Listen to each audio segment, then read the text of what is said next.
نحمده ونصلي ونسلم على رسوله الكريم أما بعد فأعوذ بالله من الشيطان الرجيم بسم الله الرحمن الرحيم رب اشرح لي صدري ويسر لي أمري واحلل عقدة من لساني يفقه قولي ربنا آتنا في الدنيا حسنة وفي الآخرة حسنة وقنا عذاب النار آمین بجاہ سید المرسلین صلی اللہ علیہ وسلم۔ سورہ یونس رکو نمبر 6 کی پہلی آیت مبارکہ آیت نمبر 54 میں اللہ رب العزت ارشاد فرماتا ہے، اور زمین میں جو کچھ ہے اگر ہر ظالم جان اس سب کی مالک ہو جائے تو وہ یقیناً اپنی جان چھڑانے کے معاوضے میں دے دے، اور وہ جو عذاب دیکھیں گے تو دل میں چپکے چپکے پشیمان ہوں گے، اور ان کے درمیان انصاف کے ساتھ فیصلہ کر دیا جائے گا اور ان پر ظلم نہیں کیا جائے گا۔ فرمایا وَلَوْ أَنَّ لِكُلِّ نَفْسٍ ظَلَمَتْ مَا فِي الْأَرْضِ، اور زمین میں جو کچھ ہے اگر ہر ظالم جان اس کی مالک ہو جائے۔ اس آیت مبارکہ کا خلاصہ یہ ہے کہ دنیا میں زمین کے اندر جو خزانہ اور مال و دولت ہے، یہ سب اگر ہر کافر و مشرک کی ملک میں ہوتا تو وہ یقیناً اپنی جان چھڑانے کے معاوضے میں دے دیتا، اور قیامت کے دن اسے اپنی رہائی کے لیے فدیہ کر ڈالتا، لیکن یہ فدیہ قبول نہیں، اور تمام دنیا کی دولت خرچ کر کے بھی اب رہائی ممکن نہیں ہے۔ جب قیامت میں یہ منظر پیش آئے گا اور کفار کی امیدیں ٹوٹ جائیں گی اور کافروں کے سردار عذاب دیکھیں گے تو وہ دل ہی دل میں شرمندہ اور پشیمان ہوں گے، لیکن اپنی شرمندگی عام کافروں سے چھپانے کی کوشش کریں گے، اور اس دن ان کے درمیان انصاف کے ساتھ فیصلہ کر دیا جائے گا اور ان پر کچھ بھی ظلم نہ ہوگا، چونکہ اللہ رب العزت نے کفر و شرک کی سزا کا دائمی ہونا بیان فرما دیا اور قانون بنا دیا، تو اب جسے یہ سزا ملے گی اسے یقیناً قانون کے مطابق ملے گی، اور قانون کے مطابق سزا انصاف ہی ہوتی ہے۔ آیت نمبر 55 اور 56 میں اللہ رب العزت نے ارشاد فرمایا، سن لو بے شک اللہ ہی کا ہے جو کچھ آسمانوں میں ہے اور زمین میں ہے، سن لو بے شک اللہ کا وعدہ سچا ہے مگر ان میں اکثر نہیں جانتے، وہ زندہ کرتا ہے اور موت دیتا ہے اور اسی کی طرف تم لوٹائے جاؤ گے۔ فرمایا الا ان للہ، سن لو بے شک اللہ ہی کا ہے۔ اس سے پہلی آیت مبارکہ میں بیان ہوا کہ ہر کافر تمنا کرے گا کہ اگر روئے زمین کی تمام چیزیں میری ملک میں ہوتی تو وہ سب فدیے میں دے دیتا، اور اس آیت میں یہ بتایا گیا ہے کہ اس کی ملکیت میں کوئی چیز نہیں ہے، اور اس آیت کا خلاصہ یہ ہے کہ زمین و آسمان میں موجود ہر چیز کا مالک اللہ رب العزت ہے، اس میں اللہ کا اور کوئی شریک نہیں ہے۔ تو قیامت کے دن کسی کافر کے پاس اللہ کے عذاب سے نجات پانے کے لیے فدیے کے طور پر دینے کے لیے کوئی چیز نہیں ہوگی، کیونکہ سب چیزوں کا مالک تو اللہ ہے، بلکہ کافر خود بھی اللہ کی ملک میں ہے، تو اس کا فدیہ دینا کیسے ممکن ہے؟ پھر فرمایا الا ان وعد اللہ حق، سن لو بے شک اللہ کا وعدہ سچا ہے۔ ارشاد فرمایا کہ اللہ رب العزت نے جو ثواب اور عذاب کا وعدہ فرمایا ہے وہ سچا ہے اور وہ ضرور پورا ہوگا، لیکن ان میں سے اکثر لوگ اپنی عقل کی کمی اور غفلت کے غلبے کی وجہ سے اسے نہیں جانتے، اور وہ صرف دنیا کی ظاہری زندگی کو جاننے تک ہی محدود ہیں، اسی لیے وہ ایسی غلط باتیں بولتے اور غلط کام کرتے ہیں۔ ہوا یحیی، وہ زندہ کرتا ہے،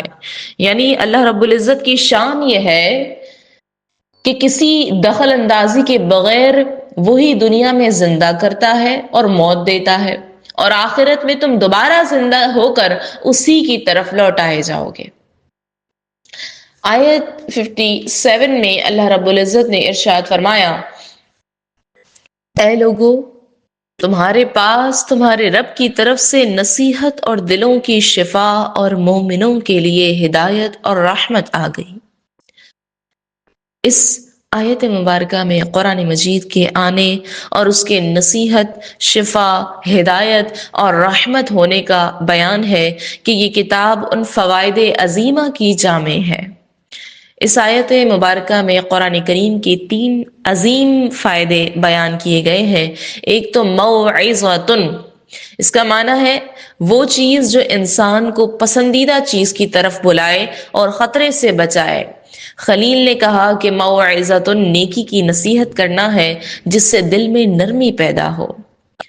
اور ایک تفسیر جمل میں ہے کہ موعظۃ کا معنی ہے واعظ و نصیحت، یعنی مکلف کے سامنے نیک اعمال جو کہ اس کے لیے فائدہ مند ہیں اور برے اعمال جو کہ اس کے لیے نقصان دہ ہیں بیان کر کے اسے نصیحت کرنا، اسی طرح اچھے عمل کرنے کی ترغیب دینا اور برے عمل کے انجام سے ڈرانا بھی اس میں داخل ہے۔ اور قرآن کریم سے یہ فائدہ انتہائی احسن طریقے سے حاصل ہوتا ہے۔ دوسرا کہ قرآن شفا ہے۔ اس سے مراد یہ ہے کہ قرآن پاک قلبی امراض کو دور کرتا ہے۔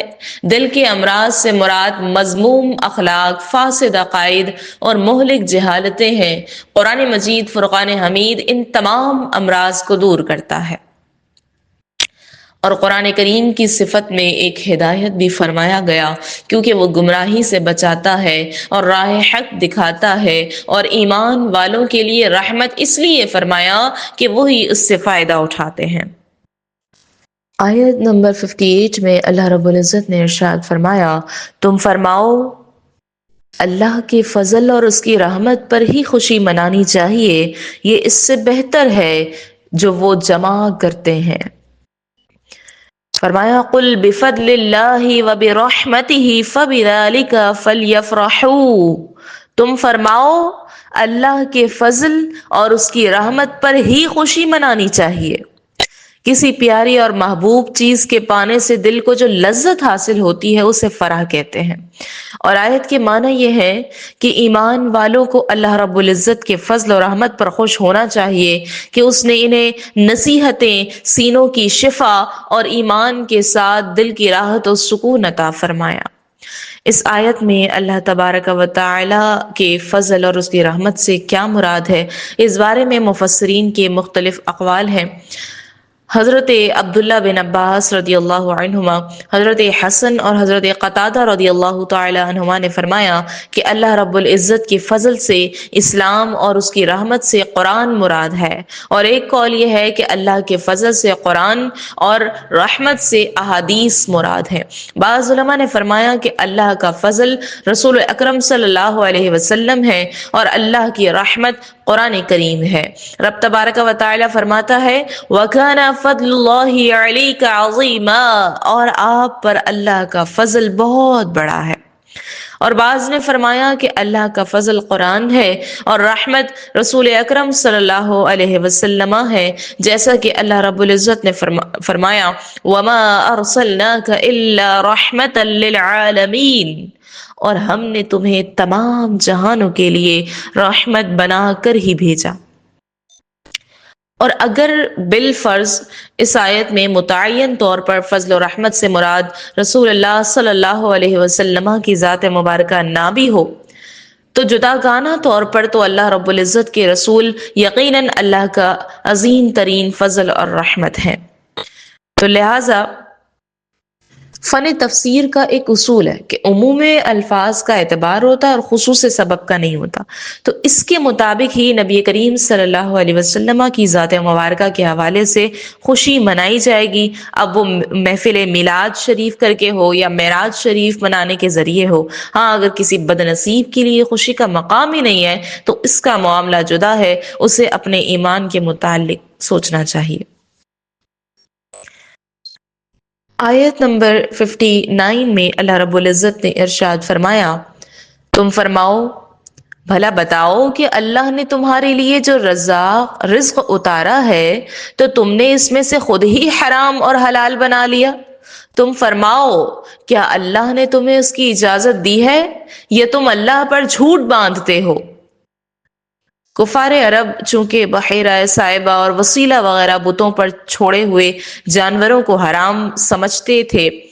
ان پر عتاب فرمانے کے لیے یہ آیت مبارکہ نازل ہوئی کہ یہ جانور حلال ہیں، انہیں حرام جاننا اللہ رب العزت پر بہتان باندھنا ہے۔ اور اس آیت سے ثابت ہوا کہ کسی چیز کو اپنی طرف سے حلال یا حرام سمجھنا یہ ممنوع ہے اور اللہ رب العزت پر افتراء ہے۔ آج کل بہت سے لوگ اس میں مبتلا ہیں، ممنوعات کو حلال کہتے ہیں اور مباحات کو حرام۔ بعض سود کو حلال کہنے پر مصر ہیں اور بعض عورتوں کی بے قیدیوں اور بے پردگیوں کو مباح سمجھتے ہیں اور حلال ٹھہراتے ہیں معاذ اللہ۔ اسی طرح کچھ لوگ حلال چیزوں کو حرام ٹھہرانے پر مصر ہیں، جیسے محفل میلاد، فاتحہ، 11ویں اور ایصال ثواب کی دیگر طریقوں کو حرام کہنے والے۔ یہ سب اللہ رب العزت پر افتراء باندھنے کی صورتیں ہیں۔ آیت نمبر 60 میں اللہ رب العزت نے فرمایا، اور اللہ پر جھوٹ باندھنے والوں کا قیامت کے دن کے بارے میں کیا خیال ہے؟ بے شک اللہ لوگوں پر فضل فرمانے والا ہے، مگر اکثر لوگ شکر ادا نہیں کرتے۔ اس آیت مبارکہ میں اس کا جو خلاصہ ہے وہ یہ ہے کہ یہ لوگ جو اللہ پر جھوٹا بہتان باندھ رہے ہیں اور جو رزق اور خوراک اور اللہ تبارک و تعالی نے حرام نہیں فرمائی ہیں بلکہ وہ ان کی غذا ہے، اس کے حرام ہونے کو اللہ رب العزت کی طرف منسوب کرتے ہیں، کیا وہ یہ گمان کر رکھتے ہیں کہ اللہ تعالی قیامت کے دن ان کے اس جھوٹ پر کوئی پکڑ نہیں فرمائے گا؟ کیا ان کا یہ خیال ہے کہ اللہ تبارک و تعالی ان سے درگزر فرمائے گا اور انہیں بخش دے گا؟ ہرگز نہیں، بلکہ وہ انہیں جہنم میں پہنچائے گا جس میں وہ ہمیشہ رہیں گے۔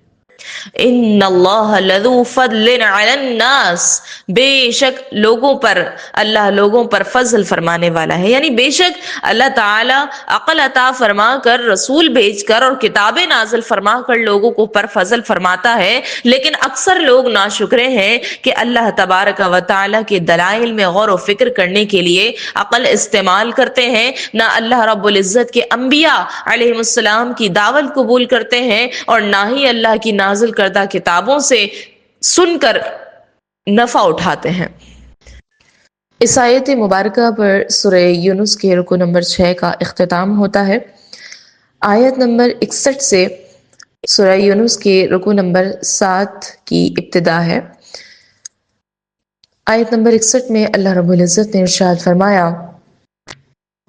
اور تم کسی کام میں ہو اور تم اس کی طرف سے قرآن کی تلاوت کرتے ہو، اور اے لوگو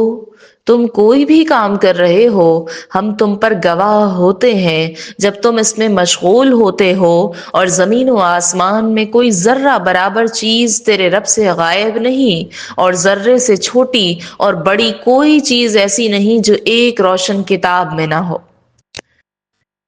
فرمایا وَمَا تَكُونُ فِي شَأْنٍ، اور تم کسی حال میں بھی ہو۔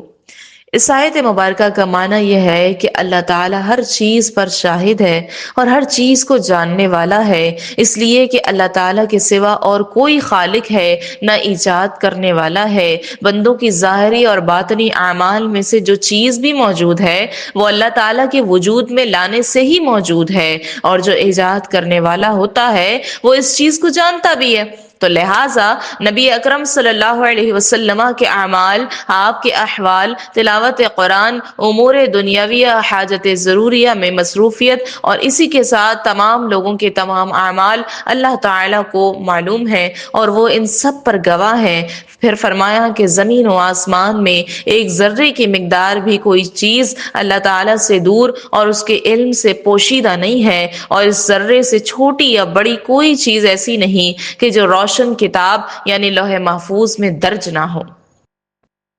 یہ آیت مبارکہ اللہ رب العزت کے علم، آپ کے قدرت اور اس کی عظمت کے اظہار کے لیے ہے، اور اسی میں ہمارے لیے تنبیہ اور نصیحت بھی ہے۔ کیا تنبیہ ہے؟ کہ جب اللہ تعالی ہمارے تمام اعمال کو ہر وقت ہر لمحہ دیکھ رہا ہے تو اس کریم ذات کی حیا اور خوف سے ہمیں اس کی نافرمانی کے کاموں سے تو بچنا چاہیے۔ اللہ تبارک و تعالی ہمیں اپنا حقیقی خوف اور اپنی نافرمانی سے بچتے رہنے کی توفیق نصیب فرمائے، آمین۔ آیت نمبر 62 اور 63 میں اللہ رب العزت نے ارشاد فرمایا، سن لو بے شک اللہ کے ولیوں پر نہ کچھ خوف ہوگا اور نہ ہی وہ غمگین ہوں گے، وہ جو ایمان لائے اور ڈرتے رہے۔ لفظ ولی اللہ کون ہے؟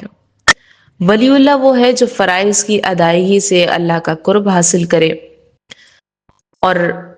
اللہ تبارک و تعالیٰ کی اطاعت میں مشغول رہے اور اس کا دل اللہ تعالیٰ کے نور جلال کی معرفت میں مستغرق ہو، جب دیکھے قدرت الہیہ کے دلائل کو دیکھے، اور جب سنے تو اللہ کی آیتیں ہی سنے، اور جب بولے تو اپنے رب کی ثنا ہی کے ساتھ بولے، اور جب حرکت کرے اطاعت الہی میں حرکت کرے، اور جب کوشش کرے تو اسی کام میں کوشش کرے جو قرب الہی کا ذریعہ ہو، اللہ کے ذکر سے نہ تھکے اور چشمے دل سے خدا کے سوا غیر کو نہ دیکھے، یہ صفت اولیاء کی ہیں۔ بندہ جب اس حال پر پہنچتا ہے تو اللہ اس کا ولی و ناصر اور معین و مددگار ہوتا ہے۔ فرمایا لا خوف علیہم ولا هم یحزنون، اللہ کے ولیوں پر نہ کچھ خوف ہوگا اور نہ وہ غمگین ہوں گے۔ مفسرین نے اس آیت کے بہت سے معنی بیان فرمائے ہیں۔ ایک تو یہ کہ مستقبل میں انہیں عذاب کا خوف نہیں ہوگا اور نہ موت کے وقت وہ غمگین ہوں گے۔ دوسری بات یہ کہ مستقبل میں کسی ناپسندیدہ چیز میں مبتلا ہونے کا خوف ہوگا اور نہ ماضی اور حال میں کسی پسندیدہ چیز کے چھوٹنے پر وہ غمگین ہوں گے۔ اور تیسری بات یہ کہ قیامت کے دن ان پر کوئی خوف ہوگا اور نہ اس دن یہ غمگین ہوں گے، کیونکہ اللہ تبارک و تعالیٰ نے اپنے ولیوں کو دنیا میں ان چیزوں سے محفوظ فرما دیا ہے کہ جو آخرت میں خوف اور غم کا باعث بنتی ہیں۔ اور کئی اقوال ان 3 اقوال کے علاوہ تفاسیر میں ذکر کی گئی ہیں۔ پھر آیت نمبر 63 میں فرمایا الذین آمنوا، وہ جو ایمان لائے۔ اس آیت میں اللہ رب العزت نے ولی کی 2 صفات بیان فرمائی۔ ایک تو یہ کہ ولی وہ ہے جو ایمان کے ساتھ متصف ہو، اور ایمان کا معنی ہے وہ صحیح عقائد جو قطعی دلائل پر مبنی ہو۔ دوسری صفت یہ ولی کی جو دوسری صفت ہے وہ یہ ہے کہ وہ متقی ہو۔ تقویٰ کا معنی یہ ہے کہ جن کاموں کو کرنے کا اللہ رب العزت نے حکم دیا ہے انہیں کرنا، اور جن کاموں سے منع کیا ہے ان سے اجتناب کرنا، اور اس کے ساتھ ساتھ ہر اس کام کے لیے کوشش کرنا جس میں اللہ کی رضا ہو، ہر اس کام سے بچنا جو اللہ سے دور کرنے والا ہو۔ آیت نمبر 64 میں فرمایا ان کے لیے دنیا کی زندگی میں اور آخرت میں خوشخبری ہے، اللہ کی باتیں بدلتی نہیں، یہی بڑی کامیابی ہے۔ اس خوشخبری سے یا تو وہ مراد ہے جو پرہیزگار ایمانداروں کو قرآن کریم میں جا بجا دی گئی ہے، یا اس سے اچھے خواب مراد ہیں جو مومن دیکھتا ہے، یا اس کے لیے دیکھا جاتا ہے جیسا کہ کثیر احادیث میں وارد ہے۔ اور اس کا سبب یہ ہے کہ ولی کا قلب اور اس کی روح دونوں ذکر الہی میں مستغرق رہتے ہیں، تو بوقت خواب اس کے دل میں سوائے ذکر و معرفت الہی کے اور کچھ نہیں ہوتا۔ اس لیے ولی جب خواب دیکھتا ہے تو اس کا خواب حق اور اللہ تعالیٰ کی طرف سے اس کے حق میں بشارت ہوتی ہے۔ بعض مفسرین نے فرمایا اس بشارت سے دنیا کی نیک نامی بھی مراد ہے، جیسا کہ مسلم شریف کی حدیث مبارکہ ہے، رسول اللہ صلی اللہ علیہ وسلم سے عرض کیا گیا اس شخص کے لیے کیا ارشاد فرماتے ہیں جو نیک عمل کرتا ہے اور لوگ اس کی تعریف کرتے ہیں؟ فرمایا یہ مومن کے لیے جلد خوشخبری ہے۔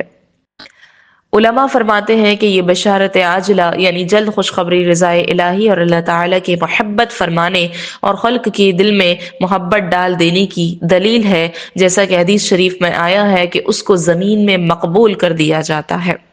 اور حضرت قتادہ نے فرمایا کہ ملائکہ مومن کو اس کی موت کے وقت اللہ رب العزت کی طرف سے بشارت دیتے ہیں۔ اور حضرت عطا کا قول ہے کہ دنیا کی بشارت تو وہ ہے جو ملائکہ موت کے وقت سناتے ہیں، اور آخرت کی بشارت وہ ہے جو مومن کو جان نکلنے کے بعد سنائی جاتی ہے کہ اس سے اللہ راضی ہے۔ فرمایا لا تبدیل لکلمات اللہ، اللہ کی باتیں بدلتی نہیں، یعنی اللہ تبارک و تعالی کے وعدے غلط نہیں ہو سکتے جو اس نے اپنی کتاب میں اور اپنے رسولوں کی زبان سے اپنے اولیاء اور اپنے فرما بردار بندوں سے فرمائے ہیں۔ آیت 65 میں فرمایا، اور تم ان کی باتوں کا غم نہ کرو، بے شک تمام عزتوں کا مالک اللہ ہے، وہی سننے والا ہے، وہی جاننے والا ہے۔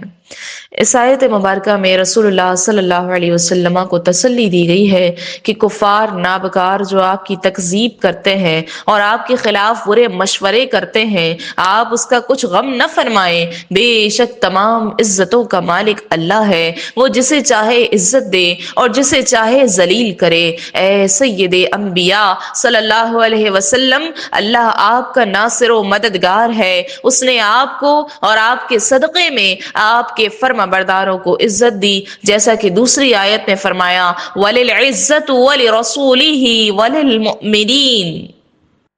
اللہ کے لیے عزت ہے اور اس کے رسول کے لیے اور ایمانداروں کے لیے، بلکہ کائنات میں عزت کا پیمانہ ہی رسول اکرم صلی اللہ علیہ وسلم کی ذات مبارکہ ہے، جو آپ سے جتنا قریب ہے وہ اتنا ہی زیادہ معزز ہے۔ صدیق اکبر رضی اللہ عنہ سب سے زیادہ قریب تھے تو امت میں سب سے زیادہ معزز بھی وہی ہوئے، اور ابو جہل سب سے زیادہ دور تھا، اس لیے کفار میں سب سے زیادہ خبیث ترین بھی وہی قرار پایا۔ آیت نمبر 66 میں فرمایا، سن لو، بے شک اللہ ہی مالک ہے سب کا، جو آسمانوں میں ہے اور جو زمین میں ہے، اور اللہ کے سوا اور شریکوں کی عبادت کرنے والے کس کی پیروی کر رہے ہیں؟ وہ تو صرف گمان کے پیچھے چل رہے ہیں اور وہ صرف جھوٹے اندازے لگا رہے ہیں۔ اس آیت سے پہلے آیت نمبر 55 میں ارشاد ہوا تھا کہ الا ان للہ ما فی السماوات والارض، اور اس آیت میں ارشاد ہوا الا ان للہ من فی السماوات ومن فی الارض۔ ان دونوں آیتوں کا خلاصہ کلام یہاں پر ہے کہ عقل والے ہوں یا بے عقل، تمام جمادات، نباتات، حیوانات، جن، انسان اور فرشتے، سب کا مالک اللہ ہی ہے، اور جب ہر چیز اس کی مملوک ہے تو ان میں سے کوئی معبود کیسے ہو سکتا ہے؟ اسی کی مزید وضاحت کرتے ہوئے ارشاد فرمایا کہ اللہ کے سوا اور شریکوں کی عبادت کرنے والے کس دلیل کی بنا پر ان کی عبادت کر رہے ہیں؟ ان کے پاس کوئی دلیل نہیں ہے اور وہ صرف جھوٹے اندازے لگا رہے ہیں اور بے دلیل محض گمان فاسد سے اپنے باطل معبودوں کو خدا کا شریک ٹھہراتے ہیں۔ اس لیے اللہ تعالیٰ کے سوا ہر ایک کی پرستش باطل ہے۔ یہ توحید کی ایک عمدہ دلیل ہے، اور اس کے بعد اللہ تعالیٰ اپنی قدرت و نعمت کا اظہار فرماتا ہے۔ آیت نمبر 67 میں اللہ رب العزت نے فرمایا، وہی ہے جس نے تمہارے لیے رات بنائی تاکہ اس میں سکون حاصل کرو، اور دن کو آنکھیں کھولنے والا بنایا، بے شک اس میں سننے والوں کے لیے نشانیاں ہیں۔ ارشاد فرمایا کہ وہی ہے جس نے تمہارے لیے رات بنائی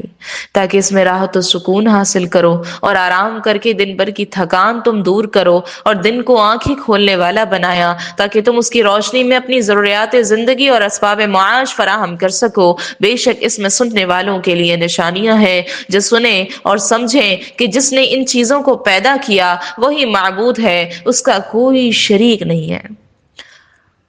رات اور دن دونوں اللہ کی عظیم نعمتوں میں سے ہیں۔ رات کے وقت آدمی آرام کرتا ہے اور سکون حاصل کرتا ہے اور گزشتہ دن کی تھکاوٹ اتارتا ہے اور اگلے دن کے لیے چاق و چوبند ہو جاتا ہے، اور دن کے وقت آدمی ہزاروں کام سر انجام دیتا ہے، دنیا بھر کے کام کرتا ہے، اور اس کے ساتھ دن کی روشنی سے بھی راحت و آرام پاتا ہے۔ دن یا رات میں سے کوئی ایک ختم ہو جائے تو زندگی نہایت کٹھن ہو جائے۔ اگر دن ختم ہو جائے اور ہمیشہ رات ہی رہے تو زمین پر کچھ کھانے کو نہ اگ سکے گا، اور سردی کی شدت بڑھتے بڑھتے انسان ہلاک ہو جائے، اور اگر رات ختم ہو جائے اور ہمیشہ دن ہی رہے تو فصلیں سورج کی تمازت سے جل جائیں اور لوگوں کا راحت و آرام چھن جائے۔ تو الغرض رات اور دن دونوں ہی اللہ کی نعمتیں ہیں، اور نعمتوں کی اہمیت کا صحیح اندازہ ان ممالک میں رہنے سے ہو سکتا ہے جہاں کئی مہینے دن یا کئی مہینے رات رہتی ہے، ہمیں نہیں ہوگا اندازہ۔ آیت نمبر 68 اور 69 میں اللہ رب العزت نے فرمایا، کافروں نے کہا اللہ نے اپنے لیے اولاد بنا رکھی ہے، وہ پاک ہے، وہی بے نیاز ہے، جو کچھ آسمانوں اور زمین میں ہے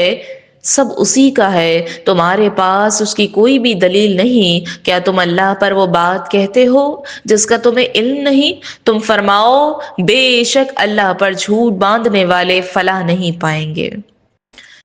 کفار کا یہ کلمہ نہایت کبھی اور انتہا درجے کے جہل کا حامل ہے، اور اللہ تعالیٰ نے اس آیت میں مشرکین کے اس قول کے 3 رد فرمائے ہیں۔ پہلا رد تو کلمہ سبحانہ میں ہے، اس میں بتایا گیا کہ اس کی ذات اور ذات اولاد سے منزہ و پاک ہے، کہ واحد حقیقی ہے۔ دوسرا رد هو الغنی فرمانے میں ہے کہ وہ تمام مخلوق سے بے نیاز ہے، تو اولاد اس کے لیے کیسے ہو سکتی ہے؟ اولاد تو یا کمزور چاہتا ہے جو اس سے قوت حاصل کرے، یا فقیر چاہتا ہے جو اس سے مدد لے، یا کم عزت چاہتا ہے جو اس کے ذریعے سے عزت حاصل کرے۔ تو جو چاہتا ہے وہ حاجت رکھتا ہے، تو جو غنی ہو، بے نیاز ہو، کسی کا محتاج نہ ہو، اس کے لیے اولاد کس طرح ہو سکتی ہے؟ اور تیسرا رد لہو ما فی السماوات وما فی الارض میں ہے، کہ تمام مخلوق اس کی مملوک ہے، اور مملوک ہونا بیٹا ہونے کے ساتھ نہیں جمع ہوتا، لہٰذا ان میں سے کوئی اس کی اولاد نہیں ہو سکتا۔ اسی سیاق میں اللہ تعالیٰ نے فرمایا کہ اے کافرو، تم جو اللہ تعالیٰ کے لیے اولاد قرار دیتے ہو اس کی تمہارے پاس کوئی دلیل نہیں، بلکہ اس کے برخلاف پر قطعی دلائل موجود ہیں جو اللہ تعالیٰ نے اسی آیت میں بیان فرمائے ہیں۔ آیت نمبر 70 میں اللہ رب العزت نے ارشاد فرمایا، دنیا میں تھوڑا سا فائدہ اٹھانا ہے، پھر انہیں ہماری طرف واپس آنا ہے، پھر ہم انہیں ان کے کفر کے بدلے میں شدید عذاب کا مزہ چکھائیں گے۔ اس آیت میں کچھ لوگوں کے اس شبہے کا جواب دیا گیا ہے کہ اللہ پر جھوٹ باندھنے والے بہت سے افراد عیش و عشرت کی زندگی گزار رہے ہیں اور دنیاوی نعمتوں سے لطف اندوز ہوتے ہیں، تو وہ ناکام کہاں سے ہوئے؟ ان کے شبہ کے ازالے کے لیے فرمایا گیا کہ یہ عارضی آرام ہے، اس کا کوئی اعتبار نہیں، بلکہ اعتبار انجام کا ہے، اور ان کا انجام خراب ہی ہے۔ اور اسی آیت مبارکہ پر سورہ یونس کے رکو نمبر 7 کا اختتام ہوتا ہے۔ اللہ رب العزت سے دعا کرتے ہیں کہ اللہ رب العزت ہمیں اپنے کلام کی ہدایت اور حکمت کو دل و جہان سے سمجھنے کی توفیق عطا فرمائے، ہمارے دلوں کو اپنی نشانیوں پر ایمان اور شکر گزاری سے بھر دے، ہمیں حق اور باطل میں فرق سمجھنے والیاں، صبر اور تقوی اختیار کرنے والیاں، اور صرف تجھ پر بھروسہ کرنے والیاں بنا دے۔ الہ العالمین ہمیں ان لوگوں میں شامل کر جو تیری رحمت، مغفرت اور رضا کے حقدار ہوں، اور دنیا و آخرت کی کامیابی پانے والیاں ہوں۔ آمین بجاہ سید المرسلین صلی اللہ علیہ وسلم، وما علینا الا البلاغ المبین۔